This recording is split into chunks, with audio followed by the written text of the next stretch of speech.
మత్తయి రాసిన సువార్త 23వ అధ్యాయం.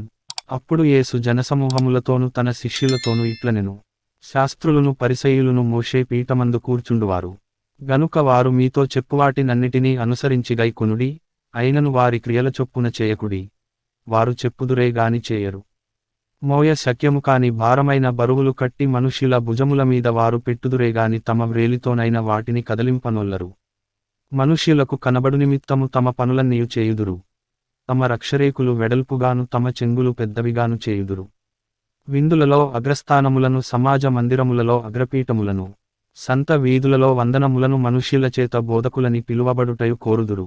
మీరైతే బోధకులని పిలువబడవద్దు, ఒక్కడే మీ బోధకుడు, మీరందరూ సహోదరులు. మరియు భూమి మీద ఎవనికైనను తండ్రి అని పేరు పెట్టవద్దు, ఒక్కడే మీ తండ్రి, ఆయన పరలోకమందున్నాడు. మరియు మీరు గురువులని పిలువబడవద్దు, క్రీస్తు ఒక్కడే మీ గురువు. మీలో అందరికంటే గొప్పవాడు మీకు పరిచారకుడై ఉండవలెను. తన్ను తాను హెచ్చించుకొనువాడు తగ్గింపబడును, తన్ను తాను తగ్గించుకొనువాడు హెచ్చింపబడును. అయ్యో, వేషధారులైన శాస్త్రులారా, పరిసయ్యులారా, మీరు మనుష్యుల ఎదుట పరలోక రాజ్యమును మూయుదురు. మీరందులో ప్రవేశింపరు, ప్రవేశించు వారిని ప్రవేశింపనీయరు. అయ్యో, వేషధారులైన శాస్త్రులారా, పరిసయ్యులారా, ఒకని మీ మతములో కలుపుకొనుటకు మీరు సముద్రమును భూమిని చుట్టివచ్చెదరు. అతడు కలిసినప్పుడు అతని మీకంటే రెండంతలు నరకపాత్రునిగా చేయుదురు.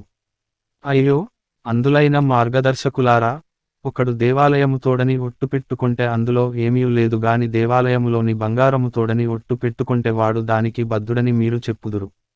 అవివేకులారా, అందులారా, ఏది గొప్పది, బంగారమా? బంగారమును పరిశుద్ధపరచు దేవాలయమా? మరియు బలిపీఠము తోడని ఒకడు ఒట్టు పెట్టుకొంటే అందులో ఏమీ లేదు గాని దానిపైనుండు అర్పణము తోడని ఒట్టు పెట్టుకొంటే దానికి బద్ధుడని మీరు చెప్పుదురు. అవివేకులారా, అందులారా, ఏది గొప్పది, అర్పణమా? అర్పణమును పరిశుద్ధపరచు బలిపీఠమా? బలిపీఠము తోడని ఒట్టు పెట్టుకొనువాడు దాని తోడనియు దానిపైనుండు వాటన్నిటి తోడనియు ఒట్టు పెట్టుకొనుచున్నాడు. మరియు దేవాలయము తోడని ఒట్టు పెట్టుకొనువాడు దాని తోడనియు అందులో నివసించువాని తోడనియు ఒట్టు పెట్టుకొనుచున్నాడు. మరియు ఆకాశము తోడని ఒట్టు పెట్టుకొనువాడు దేవుని సింహాసనము తోడనియు దానిపైని కూర్చున్నవాని తోడనియు ఒట్టు పెట్టుకొనుచున్నాడు. అయ్యో, వేషధారులైన శాస్త్రులారా, పరిసయ్యులారా, మీరు పుదీనాలోను సోపులోను జీలకర్రలోను 10వ వంతు చెల్లించి ధర్మశాస్త్రములో ప్రధానమైన విషయములను అనగా న్యాయమును కనికరమును విశ్వసమును విడిచిపెట్టితిరి. వాటిని మానక వీటిని చేయవలసియుండెను. అందులైన మార్గదర్శకులారా, దోమలేకుండునట్లు వడియగట్టి ఒంటెను మింగువారు మీరే. అయ్యో, వేషధారులైన శాస్త్రులారా, పరిసయ్యులారా, మీరు గిన్నెయు పళ్ళెమును వెలుపట శుద్ధి చేయుదురు గాని అవి లోపల దోపుతోనూ అజితేంద్రియత్వముతోనూ నిండియున్నవి. గ్రుడ్డి పరిసయ్యుడా, గిన్నెయు పళ్ళెమును వెలుపల శుద్ధియగునట్టుగా ముందు వాటిలోపల శుద్ధి చేయుము.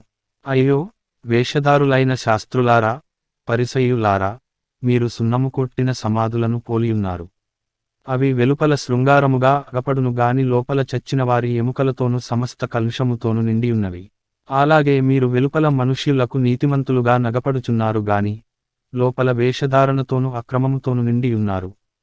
అయ్యో, వేషధారులైన శాస్త్రులారా, పరిసయ్యులారా, మీరు ప్రవక్తల సమాధులను కట్టించుచు నీతిమంతుల గోరీలను శృంగారించుచు మనము మన పితరుల దినములలో ఉండిన ఎడల ప్రవక్తల మరణ విషయములో వారితో పాలివారమై ఉండకపోదుమని చెప్పుకొందురు.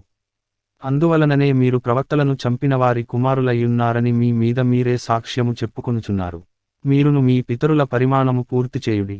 సర్పములారా, సర్పసంతానమా, నరకశిక్షను మీరేలాగు తప్పించుకొందురు?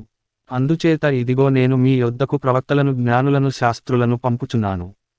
మీరు వారిలో కొందరిని చంపి సిలువవేయుదురు, కొందరిని మీ సమాజమందిరములలో కొరడాలతో కొట్టి పట్టణము నుండి పట్టణమునకు తరుముదురు. నీతిమంతుడైన హేబెలు రక్తము మొదలుకొని బలిపీఠమునకును దేవాలయమునకును మధ్య మీరు చంపిన బరకీయ కుమారుడగు జకర్యా రక్తము వరకు భూమి మీద చిందింపబడిన నీతిమంతుల రక్తమంతయు మీ మీదికి వచ్చును. ఇవన్నీయు ఈ తరమువారి మీదికి వచ్చునని మీతో నిశ్చయముగా చెప్పుచున్నాను.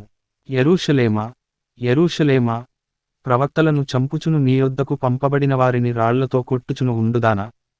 కోడి తన పిల్లలను రెక్కల క్రిందికేలాగు చేర్చుకొనునో అలాగే నేను నీ పిల్లలను ఎన్నో మారులు చేర్చుకొనవలెనని యుంటిని గాని మీరు ఒల్లకపోతిరి.